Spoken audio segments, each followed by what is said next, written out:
नमस्कार, सुस्वागतम, वेलकम। मैं निधि शिमाली आपके अपने इस YouTube चैनल में आप सभी का स्वागत करती हूँ। हिंदू धर्म में व्रत, त्योहारों और दिनों का अपना विशेष महत्व है। आपने ऐसे ही एक दिन, एक त्योहार का नाम सुना होगा, कालाष्टमी। और कालाष्टमी का पर्व हम हर महीने मनाते हैं क्योंकि ये हर महीने के कृष्ण पक्ष की अष्टमी को आने वाला दिन है। और ये दिन इसलिए मनाया जाता है क्योंकि इस दिन भगवान काल भैरव की उत्पत्ति हुई थी, वे प्रकट हुए थे।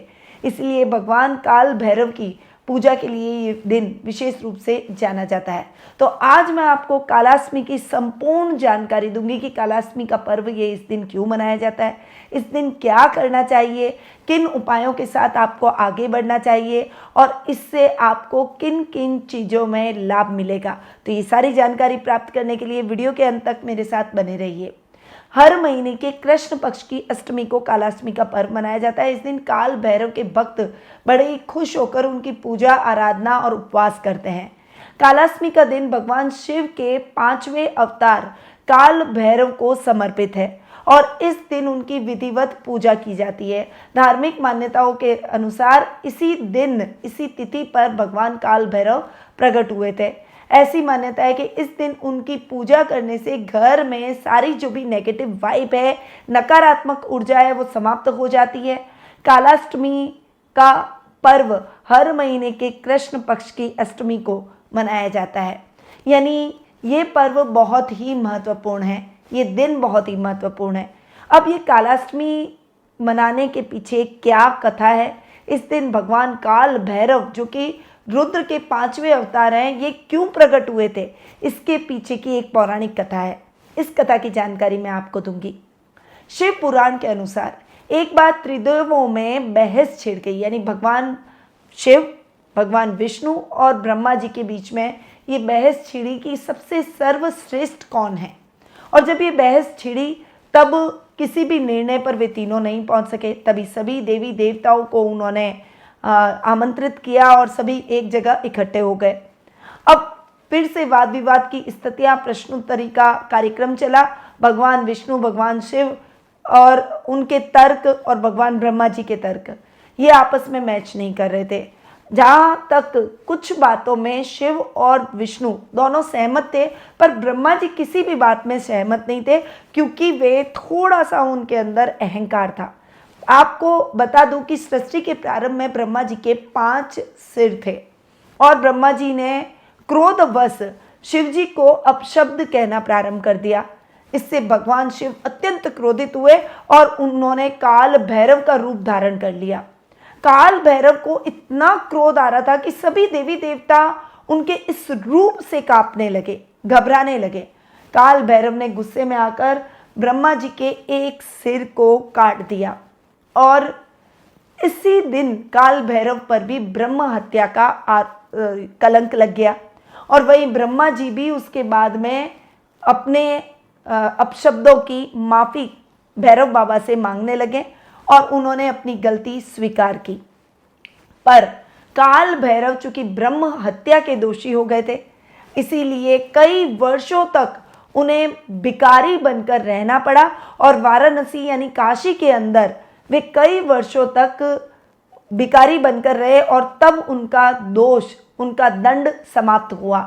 और जो जिस स्थान पर वो रहे उस स्थान को दंड पाणी के नाम से जाना जाने लगा। तो ये है काल भैरव की कथा। अब देखिए, इसका मूल सार ये है कि ब्रह्मा जी के 5 सिरों में से एक सिर अहंकार का था और इसीलिए भगवान शिव ने उनके अहंकार को काटा क्योंकि वे त्रिदेवों में से एक है और उन पर पूरी सृष्टि का भार है। इसीलिए अगर अहंकार त्रिदेवों में से ही एक हो जाएगा अहंकारी, तो सृष्टि कैसे चलेगी। इसीलिए ब्रह्मा जी के 5वें सिर को काटना बेहद आवश्यक था और इसीलिए रुद्र के इस 5वें अवतार ने जन्म लिया, ये 5वां अवतार प्रकट हुआ। अब इस दिन क्या करना चाहिए?